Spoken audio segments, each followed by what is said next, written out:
Hello, people. Welcome back to another session, episode 2 of the Tej Concept series for the subject CRE. And in this episode, we will be talking about the elementary reactions versus non elementary reaction. कहाँ पे बहुत सारे students को doubt होता है, confusion होता है, जिस वजह से वो गलती करते हैं. ठीक है, तो आज के सेशन में ये हमारा एजेंडा है. We will be talking about the elementary reaction, non-elementary reaction, what is the difference in rate law, how we can write the rate law for elementary and non-elementary. Plus, we will also see how we can figure out the given reaction is elementary or non-elementary up to some extent. ठीक है, exactly तो हम नहीं बता सकते, but up to some extent we can get the idea. Okay, and we will try to learn that with some real world analogy. Okay, so myself Ankush Gupta, with an experience of more than 13 years, one of the most educated, most experienced educator in the industry. So first thing first, the misconception, the misunderstanding people have. तो suppose अगर मैंने कहीं लिखा है for the reaction 2a plus b gives c, so what will be the rate law? ठीक है, तो क्या होता है, लोग जनरली लिख देते हैं रेट लॉ इज के सी ए स्क्वायर सी बी. कुछ लोग आंखें बंद करके ऐसा लिख देते हैं, या फिर कुछ लोग सीधा सीधा लिख देते हैं के C A C B. But ये नहीं करना है, दिस इज टोटली रॉन्ग, क्योंकि हमें नहीं पता दिस इज एलिमेंट्री और नॉन एलिमेंट्री रिएक्शन. इस फॉर्म में आप लिख सकते हो ओनली फॉर एलिमेंट्री, जैसे हमने फर्स्ट एपिसोड में भी इस बारे में एक छोटा सा डिस्कशन किया था. ठीक है, बट अगर ये नॉन एलिमेंट्री रिएक्शन है,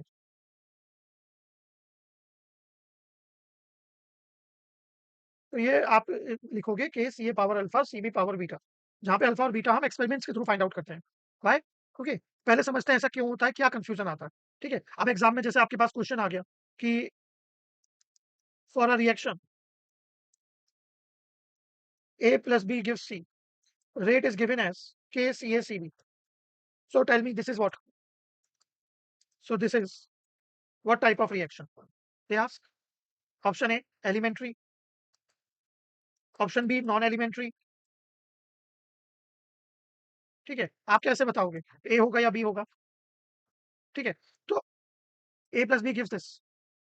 अगर आपके मन में थॉट आ रहा है if you are thinking elementary, then you are wrong. The correct answer is this, non elementary reaction.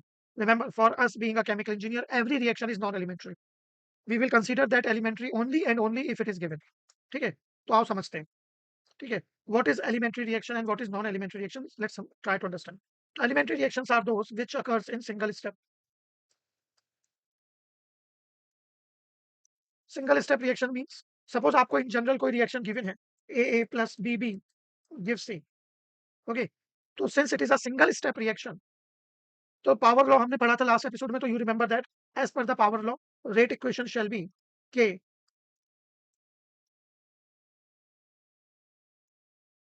ca power alpha cb power beta in general. Okay, and power law ने बताया था कि जो ये apparent orders होते हैं, alpha beta gamma, they are equal to the stoichiometric coefficient from the RDS, rate determining step. Remember, अब यहाँ देखो ये elementary reaction है. If this is an elementary reaction, so it will occur in single step only. So if it will occur in single step, so whatever reaction is given, the same will happen. क्यों? क्योंकि elementary reaction हमें actual event बताता है, actual moleculars का collision event. ठीक है, elementary reaction tells us how actually molecules are colliding, molecules having collision, और ये सिंगल स्टेप में हो रही है. So by default it will become my RDS. जब कोई कैंडिडेट और है ही नहीं, खड़ा ही नहीं हुआ इलेक्शन में, तो बाय डिफॉल्ट जो अकेला कैंडिडेट है वो जीत जाएगा. तो सिंगल स्टेप है और कोई स्टेप है ही नहीं, तो by default it will become my RDS. And if it will become the RDS, then you can see alpha will be equal to stoichiometric coefficient of A, which is a small a. Beta will be equal to stoichiometric coefficient of B, which is a small b. Correct. So that's why we will say the order of reaction, which is alpha plus beta, will be equal to A plus B. And what about the molecularity? Molecularity will be, molecules participating in the reaction, RDS A plus B. तो यहाँ पे आप देख सकते हो for elementary reaction. ठीक है, मैं लिख देता हूँ अलग से, for elementary reaction overall order of reaction will be equal to its molecularity always. और लास्ट एपिसोड में हमने देखा भी था molecularity, since molecularity can be 1 2 or 3 only, so that means we can say that for elementary reactions, overall order will be 1 2 or 3 only. इसके अलावा कुछ और नहीं हो सकता। ठीक है। अब क्योंकि एलिमेंट्री रिएक्शन सिंगल स्टेप में होती है तो कोई इंटरमीडिएट बनने का सवाल ही नहीं है। तो इन that case the RNS plot will look like this, only one energy hill you will see. Okay, this is the Arrhenius plot for elementary reaction.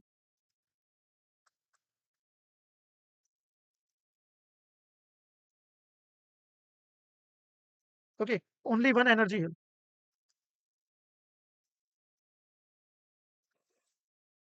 तो ये याद रखना, एलिमेंट्री के लिए ऑर्डर हमारा 1 2 या 3 ही हो सकता है और कुछ नहीं हो सकता। तो इससे क्या पता चलेगा, बहुत कुछ आगे देखेंगे।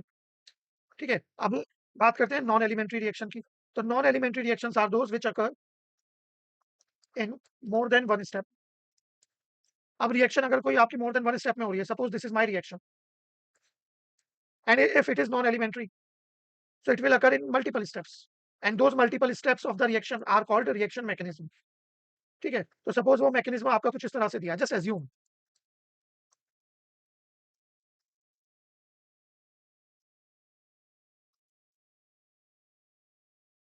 ठीक है। तो यहाँ से ये चीज आपको क्लैरिटी हो गई कि नॉन एलिमेंट्री रिएक्शन हमें ओवरऑल पिक्चर बताता है, वो हमें एक्चुअल मॉलिक्यूल्स का कोलिजन नहीं बताता। ठीक है। In a non elementary reaction we get the overall view, not the actual molecule collision of molecules.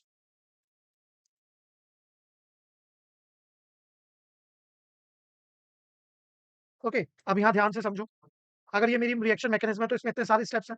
अब मैं रेट इक्वेशन लिखूंगा तो क्या लिखूंगा मुझे नहीं पता, क्योंकि रेट इक्वेशन तो हम आरडीएस के लिए लिखते हैं, पावर लॉ में आपको पता है power law is applicable only for RDS. ठीक है। तो यहाँ पे आरडीएस क्या है, वो हम एक्सपेरिमेंट से ही पता कर सकते हैं कि कौन सा स्टेप कितने टाइम में हो रहा है, कितने में नहीं हो रहा, क्या रेजिस्टेंस है क्या नहीं है। Just assume, just assume, let the reaction mechanism is this and the first step is the RDS, suppose। ठीक है। if first step is the RDS, I am assuming this है ना, तो it will be K Ca power alpha Cb power beta, as you can see A and B are two reactants, but here you know from power law alpha I is equal to nu I in RDS from power law। तो यहाँ पे alpha equal to क्या हो जाएगा, small A, and beta is equal to small B by two. मतलब यहाँ पे जो आपका रेट इक्वेशन है that can be written as K C A power A C B power B by two. तो यहाँ ओवरऑल ऑर्डर क्या हो जाएगा आपका, A plus B by two. Correct. और मॉलिक्युलरिटी की बात हम यहाँ करेंगे ही नहीं, क्योंकि नॉन एलिमेंट्री रिएक्शन में मॉलिक्युलरिटी की बात नहीं करते। बट अगर आपसे पूछा जाए आप बता सकते हो, अगर वो फोर्स करें forcefully you can say why, because all these steps are elementary. अब ये स्टेप्स फर्दर ब्रेक डाउन नहीं हो रहे हैं, दिस इज द रिएक्शन जिसे आपने ब्रेक डाउन करके ऐसे लिख लिया due to the reaction mechanism, but each of these step is elementary step. So for this step you can talk about the molecularity if asked। So if they say कि नहीं आपको तो बताना ही है, मजबूरी है, नहीं हमें नहीं पूछो, हम नहीं, ना ना ना बताओ, तो आप बता सकते हो, बट जनरली हम बताते नहीं है। क्यों? क्योंकि molecularity is a theoretical quantity और ये स्टेप आपको मिले हैं एक्सपेरिमेंट्स के थ्रू। अब अगर एक्सपेरिमेंट्स के थ्रू स्टेप्स मिल रहे हैं तो उसका थ्योरेटिकल नेचर तो खत्म ही हो गया ना, वैनिश हो गया। Molecularity we can not talk about the non elementary reaction, this is the reason that molecularity is associated with elementary reactions only, because here we don't need to perform any experiment, only one step is there, so by default it will become the RDS। ठीक है। अब यहाँ पे आप देख सकते हो reaction mechanism में जो अपेरेंट ऑर्डर है अल्फा और बीटा, वो रिएक्शन के जो स्टोइकियोमेट्रिक कोएफिशिएंट है उनके इक्वल नहीं है, यहाँ पे तो था। ठीक है। तो यही पॉइंट्स आपको पता होने चाहिए।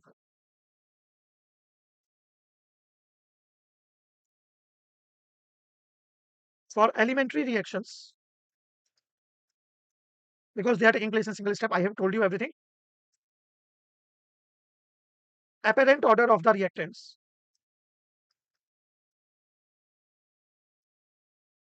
will be same as their stoichiometric coefficient in the reaction।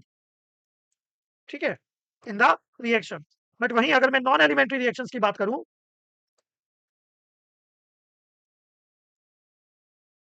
then their apparent order of the reactants may or may not be same as their stoichiometric coefficient in the reaction। ठीक है। may or may not be same as their stoichiometric coefficient in the reaction। ठीक है। I hope अभी आपको समझ में आया होगा। तो इसलिए जनरलाइज नहीं करते भाई, क्योंकि यहाँ देखो इस स्टेप के अकॉर्डिंग ए का तो सेम है रिएक्शन का और अपेरेंट ऑर्डर, बट बी के लिए अलग हो गया। तो मैंने ये एग्जांपल क्यों लिया, just to help you understand कि फॉर नॉन एलिमेंट्री हो भी सकते हैं और नहीं भी हो सकते।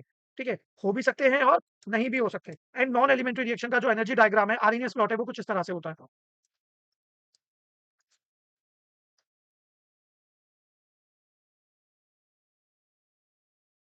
उसमें मल्टीपल पीक्स होती हैं, as you can see the energy heels, because वहाँ पे इंटरमीडिएट्स होते हैं। फर्स्ट स्टेप पी के लिए एक एनर्जी हील होगी, देन फिर पी से सी स्टार बनने के लिए एनर्जी हील होगी, उसके बाद आपका सी के लिए लाइक दिस, ठीक है? डिपेंडिंग ऑन द सिनेरियोज़ कि कितने एनर्जी वो सब आपके सिस्टम में है, ठीक है? इसीलिए मैंने आपको बोला कि अगर मेरे पास कोई रिएक्शन है, जैसे मैंने कहा A + B गिव्स C या A + 2B गिव्स C और इसका R आपको दे रखा है KCA/CB², ऐसा आपको गिवन है, ठीक है? तो ये एलिमेंट्री हो भी सकती है और नॉन एलिमेंट्री भी हो सकती है। आप डायरेक्टली नहीं बोल सकते, गारंटी से नहीं बोल सकते कि ये एलिमेंट्री है, क्योंकि स्टोइकियोमेट्री और अपैरेंट ऑर्डर सेम हो गए तो एलिमेंट्री होगी। ना, ना, ना, ना, ना, ना, यू कांट से दैट, क्योंकि नॉन एलिमेंट्री में भी इक्वल हो सकते हैं। वी नेवर नो, ठीक है? इसलिए by default we will say non elementary,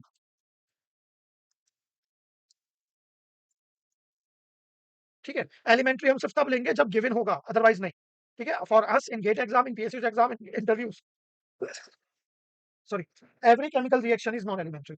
We will take it as elementary only and only if it is given. I hope ये अब आपको समझ में आया होगा, ठीक है? अब इसे आइडेंटिफाई कैसे करेंगे कि कोई रिएक्शन एलिमेंट्री है या नहीं है?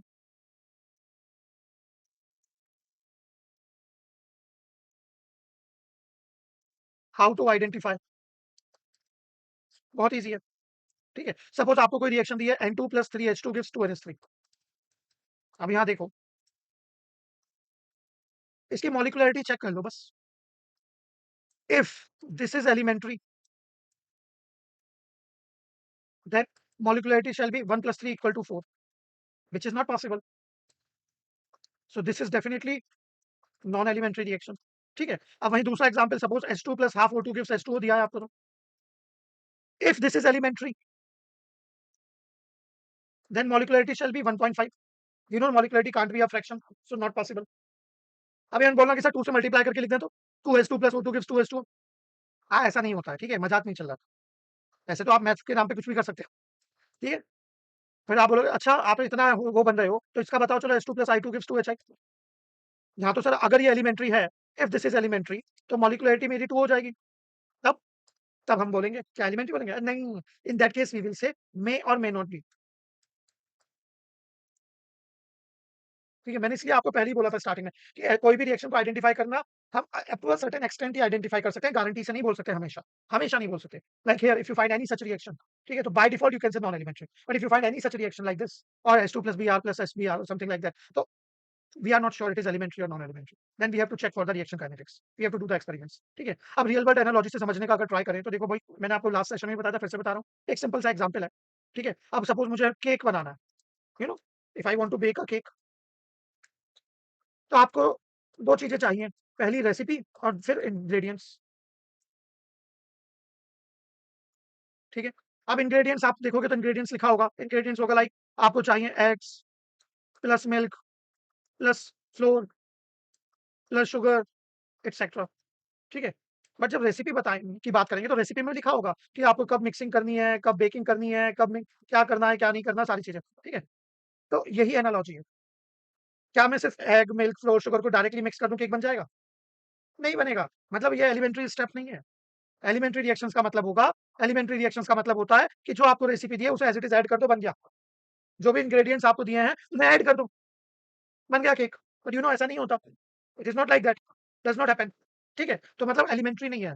बट नॉन एलिमेंट्री की बात करें, मल्टीपल स्टेप्स, जो कि एक्चुअली होता है। तो नॉन एलिमेंट्री हमें एक्चुअल सिनेरियो बताता है और एलिमेंट्री हमें आप कह सकते हो kind of a theoretical scenario बताता है। मैं ओके, अब जैसे यहाँ देखो, अब केक बनाना है तो आपको पता है पहले इंग्रीडिएंट्स को मिक्स करना होगा, फिर पैन में रखना होगा, उसके बाद बेक करना होगा, फिर ठंडा करना होगा, बहुत सारे स्टेप्स हैं, फिर जाके केक बनता है। ठीक है? तो this is the whole idea that ingredients को डायरेक्ट ऐड करके केक नहीं बनता। वहाँ पे मल्टीपल स्टेप्स होते हैं। तो elementary reactions are those which occur in one step and non elementary which occur in more than one step. और उनमें भी जो सबसे इंपॉर्टेंट स्टेप है, जिसमें सबसे ज़्यादा टाइम लग रहा है, जिसमें की सबसे ज़्यादा रेजिस्टेंस है, ठीक है? वही पूरी प्रोसेस को डिफाइन करेगा। अब इस पूरे उसमें देखो, सबसे ज़्यादा इंपॉर्टेंट क्या है? बेकिंग, ठीक है? अगर सबसे ज़्यादा टाइम आप बेकिंग में लगा रहे हो, तो बेकिंग इज़ योर आरडीएस। क्योंकि अगर कम टाइम के लिए बेक किया, केक का ठीक से नहीं बनेगा, ओवर कुक हो जाएगा, ज़्यादा टाइम के लिए कर दिया तो। That's why baking is your RDS. I hope you are understanding, it is like that, ठीक है? अब मैंने लास्ट सेशन में आपसे पूछा थी भाई मैं कौन सी एलिमेंट्री कौन सी नहीं है, तो रियल लाइफ एनालॉजीज़, ये रियल लाइफ रिएक्शंस हैं, this is elementary. In real, ठीक है, but these two are non elementary, ये नॉन एलिमेंट्री है, और ये तो आप देख ही सकते हो सीधा सीधा नॉन एलिमेंट्री। ओके, इसका मैंने कंपैरिजन भी दे दिया। ये क्यों है? क्योंकि ये रेडिकल रिएक्शन है, इसमें रेडिकल्स फॉर्म होते हैं H2 और I2 के रिएक्शन में, बट इन जनरल हम अप्रोक्सीमेट करके रेट को इस तरह से लिखते हैं, ठीक है, एक्चुअल रेट ऐसा नहीं होता, अप्रोक्सीमेट हम इस तरह से लिखते हैं, तो नॉन एलिमेंट्री है। कंपैरिजन मैंने दिया, एलिमेंट्री नॉन एलिमेंट्री का single step multiple step intermediate नहीं बनता, यहाँ बनता है। रेट लो आप डायरेक्ट स्टोइकियोमेट्री से बता सकते हो, यहाँ पे मैकेनिज्म से ही पता चलेगा, ठीक है। हाउ टू आइडेंटिफाई वो मैंने आपको ऑलरेडी बता दिया। बाकी बस आपको एक चीज और यहाँ बतानी है नॉन एलिमेंट्री के लिए, ठीक है, for non elementary reaction. Suppose मेरे पास कोई रिएक्शन है ये, आप बोलोगे सर इसका जो रिएक्शन मैकेनिज्म आपने लिखा था, मैं कहूंगा हाँ मैंने लिखा था, एक बार फिर से लिख देता हूँ।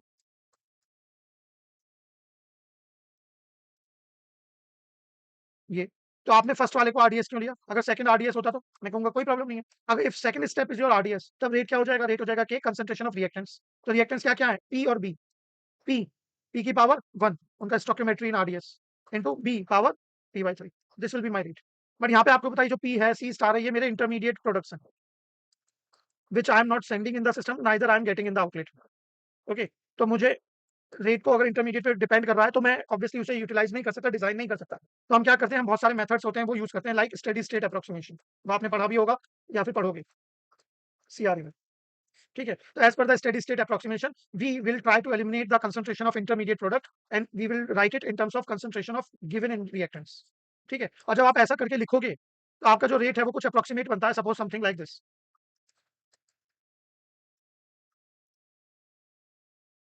ठीक है, सपोज ऐसा कुछ बनता है। तो अगर रेट कुछ इस तरह के बनते हैं, जैसे आपने देखा एचबीआर वाली रिएक्शन के लिए भी था, ठीक है, अगर इस तरह के रिएक्ट बनते हैं तो उन रिएक्शंस को हम मिक्स्ड ऑर्डर रिएक्शंस बोलते हैं। These are called mixed order reactions. Why mixed order reactions? Because here you can see if concentration is Ca is low, if Ca is low, तो 1 plus K2 Ca can be written as 1, तो आपका जो R है वो बन जाता है K1 Ca square Cb।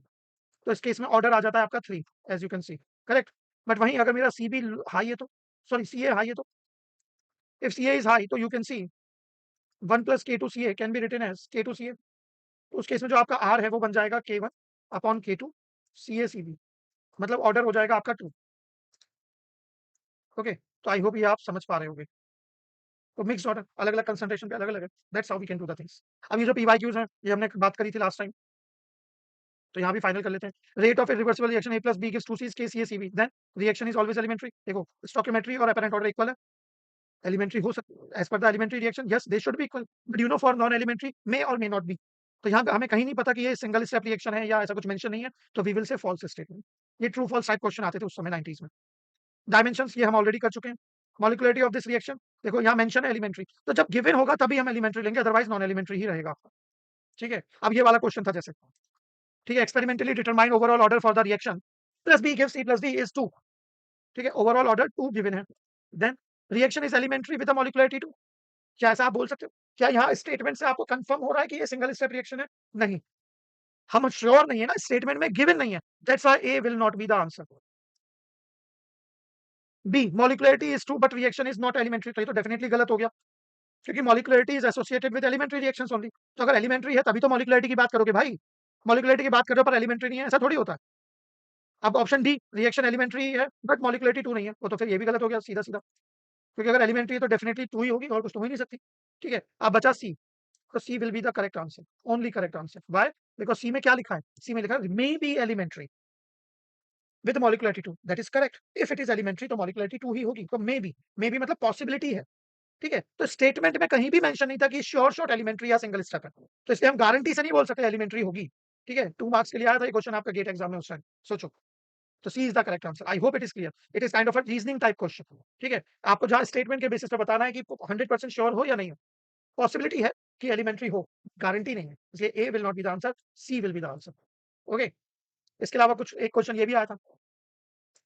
अब आपको पता है मैकेनिज्म बताना है जो कंसिस्टेंट हो इस रेट इक्वेशन के साथ। अब आप लोगों को सॉल्व करना है, तो आपको पता है रेट इक्वेशन हम लिखते हैं फॉर आरडीएस, ठीक है। अब आरडीएस के लिए लिखते हैं तो यहाँ देखो रेट इक्वेशन क्या है, सी A power 1 C B power 1, मतलब ए और बी की कोई रिएक्शन हो रही है, ठीक है? ए और बी की रिएक्शन हो रही है क्योंकि जो इनका अपैरेंट ऑर्डर होता है वो इनके स्टोइकियोमेट्री के इक्वल होता है आरडीएस में। ये हम जान चुके हैं, देख चुके हैं। तो ए प्लस बी गिव्स समथिंग हमारी स्टेप होनी चाहिए। अब यहाँ देखो ये हमारा क्या है माइनस K2 समथिंग ऐसा कुछ दिया है क्या? नहीं। तो ऑब्वियसली इर्रिवर्सिबल होनी चाहिए। ठीक है? तो अब देखो सी में ए प्लस बी कहीं नहीं है तो नहीं होगा, डी में भी ए प्लस बी कहीं नहीं है तो नहीं होगा, ए और बी में ए प्लस बी है। पर कौन सा हल लोगे आप? इसमें आप लोगे बी क्योंकि ए में तो रिवर्सिबल है ना, रिवर्सिबल होता तो यहाँ माइनस K2 समथिंग आता। I hope you know how to write rate equation for irreversible and reversible reaction, है ना? वो हम डिस्कस कर चुके हैं। सो दिस इज समथिंग, बाकी आपके लिए क्वेश्चन है ये, इसके बारे में हम डिस्कस करेंगे नेक्स्ट सेशन में। इसका आंसर मैं आपको नेक्स्ट सेशन में दूंगा। आपके लिए चैलेंज है, आप इसका आंसर दो और कमेंट बॉक्स में आंसर मेंशन करना। क्वेश्चन 1 का क्या आंसर है? आपको एक मल्टी स्टेप एनर्जी डायग्राम दिया है विद 2 पीक्स, तो आप which of the following is true? For the given reaction A plus B gives C rate is this, तो which of the following is true? Question 3, ये मेरे edge boosters practice question है guys, तो इन्हें try करना और comment box में answer जरूर करना, ठीक है? और कोई डाउट हो आप टेलीग्राम को ज्वाइन करके डिस्कस कर सकते हैं, okay? For the given mechanism A plus B reversible C fast C gives D slow which is the correct rate law and similarly force। तो 4 क्वेश्चन है, 4 का आंसर आप कमेंट बॉक्स में देना और मैं इनका करेक्ट आंसर आपको नेक्स्ट एपिसोड में बताऊंगा, ठीक है? तो that's all for the day. Summary points मैंने आपको बता दिया कि elementary and non elementary reaction कैसे, कहाँ लोग गलती करते हैं, आपको आई होप क्लियरिटी मिल गई होगी। ओवरऑल रिएक्शन के ऊपर आप भरोसा नहीं कर सकते रेट लॉ लिखने के लिए, ठीक है? अगर ओवरऑल रिएक्शन आपको गिवन है तो रेट लॉ आप डायरेक्टली नहीं लिखोगे। अगर आपको कोई रिएक्शन गिवन है 2A plus B gives C, तो रेट लॉ आप लिखोगे K CA power alpha CB power beta in general, ठीक है? अगर आपको ऐसे गिवन है कि for second order reaction A plus B give C, rate law क्या होगा? इसके लिए रेट लॉ हम के सी ए सी बी नहीं लिख सकते, नो। इसके लिए रेट लॉ होगा मेरा k C A power alpha C B power beta and here alpha plus beta is equal to 2। Okay, that's how we will write, not like this, ठीक है? Elementary simple reactions होती हैं, बहुत ही rare है, मतलब universe में आपको बहुत कम एलिमेंट्री रिएक्शंस मिलेंगी, kind of rare. Non elementary real world में होती हैं, मैकेनिज्म चाहिए होता है, ठीक है? अब एग्जाम है तो एग्जाम में आप चेक करो कि मेंशन है या नहीं, अगर मेंशन है तो ही एलिमेंट्री लेंगे, मेंशन नहीं है तो नॉन एलिमेंट्री होगी हमेशा, even if stoichiometric coefficient of the reaction and apparent orders are equal, ठीक है? तो that's all for the day guys. बाकी नेक्स्ट सेशन हम क्या लेंगे? नेक्स्ट सेशन में हम बात करेंगे why photosynthesis reaction is zero order. आपने पढ़ा होगा ना रिएक्शन का ऑर्डर क्या हम चेंज कर सकते हैं? फोटोसिंथेसिस जीरो ऑर्डर रिएक्शन है, क्यों है? We will see all these things, ठीक है? Thank you. बाकी आप लोगों को अगर ये सेशन और एपिसोड्स अच्छे लग रहे हैं तो अपने फ्रेंड्स के साथ शेयर करिएगा ताकि उन्हें भी क्लैरिटी मिले, और लाइक करिएगा वीडियोस को, कमेंट करिएगा और चैनल को सब्सक्राइब करके रखिए अगर नहीं किया है तो आपको ऐसे ही और भी मजेदार वीडियोस मिलती रहेंगी। बाकी आप लोगों के लिए इन्फॉर्मेशन है, जो भी आपके फ्रेंड्स गेट और पीएसयू की प्रिपरेशन करना चाहते हैं और अभी उन्होंने स्टार्ट नहीं की है तो this is the right time. बाद में और लेट करके फायदा नहीं है, सिर्फ 9 महीने का टाइम बचा है ऑलमोस्ट गेट एग्जाम के लिए, 9-10 महीने का, और हमें 12 सब्जेक्ट करने हैं। अभी अनअकैडमी ने एक जबरदस्त ऑफर निकाल रखा है जिसमें 8999 में उन्हें 8+1 मंथ 9+1 मंथ का सब्सक्रिप्शन और 9999 में 12+2 मंथ का सब्सक्रिप्शन मिलेगा with 60% discount, flat 60% discount. You just need to use my educator code ACE009। तो आपको ये कोड यूज करना है और मुझे इन्फॉर्म करना है, उसके बाद मैं आपको personally one on one guidance दूंगा और अपने साथ लेके चलूंगा गेट एग्जाम तक, ठीक है? सो बाकी जो टॉपर्स हैं अगर रैंक इंप्रूव करने के लिए एग्जाम देना चाहते हैं तो आपको एडिशनल डिस्काउंट मिल रहा है अनअकैडमी की तरफ से, आप वो देख सकते हो, ठीक है? और बैचेस चल रहे हैं हमारे, आप देख सकते हो एयरपोर्ट अथॉरिटी के बैचेस भी चल रहे हैं जो सभी के लिए है। Being a chemical engineer also you can participate in that, right that exam. 9th मई से नए बैचेस स्टार्ट हुए हैं जिसमें मेरा फ्लूइड मैकेनिक्स से स्टार्ट हुआ है Monday to Friday daily 4 PM. बाकी डिटेल्स आपके सामने हैं, वो आपको ऑलरेडी आइडिया है। तो नेक्स्ट सेशन में मिलते हैं गाइस, ताकि जैसे इस साल हमारे टॉपर्स आए थे नेक्स्ट ईयर आप भी इस हॉल ऑफ फेम का पार्ट बन पाओ और हम आपकी फोटो भी दिखा पाए। So that's all for the day. Sayonara.